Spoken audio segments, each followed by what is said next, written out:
Dinky Dana here. Today I'm going to be reviewing the game Castlevania Dawn of Sorrow for the Nintendo DS. I've always been a huge fan of the Castlevania series, starting with the original Nintendo games, the whole way through Symphony of the Night on the PlayStation 1. This is the first Castlevania game that I've played on the Nintendo DS, so I was really excited to try it out.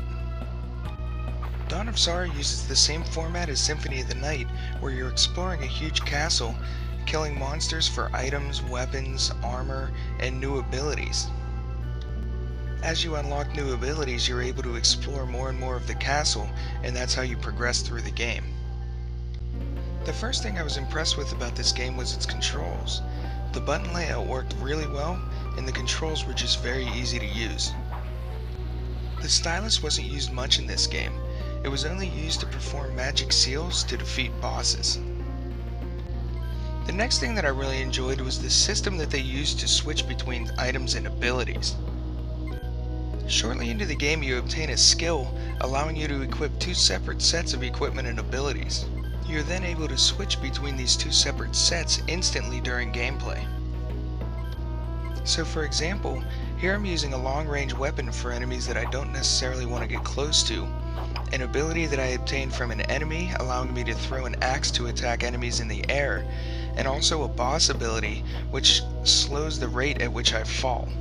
Then by just hitting the X button, I can instantly switch to a short-range weapon with very quick attacks, the ability to throw bombs at enemies, and also this spinning spear which keeps enemies at a distance. There's a different ability for each enemy in the game, and you can also get abilities like being able to swim underwater or turning into a bat to be able to fly. The next thing is the story.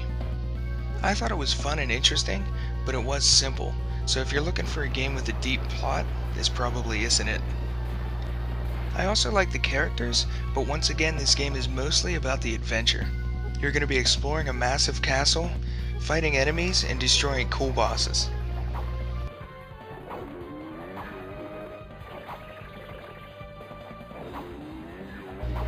I couldn't think about any complaints to give you, but I do have one recommendation. The game has 3 endings, so if you play it, make sure to get all 3. Overall, I think this was an excellent game. It'll probably take you about 10 to 12 hours to complete, and I definitely recommend picking it up. I'm going to give Castlevania Dawn of Sorrow a score of 9.5 out of 10. I'm Dinky Dana, and I hope you enjoyed this review. Please subscribe for future videos, and thanks for watching.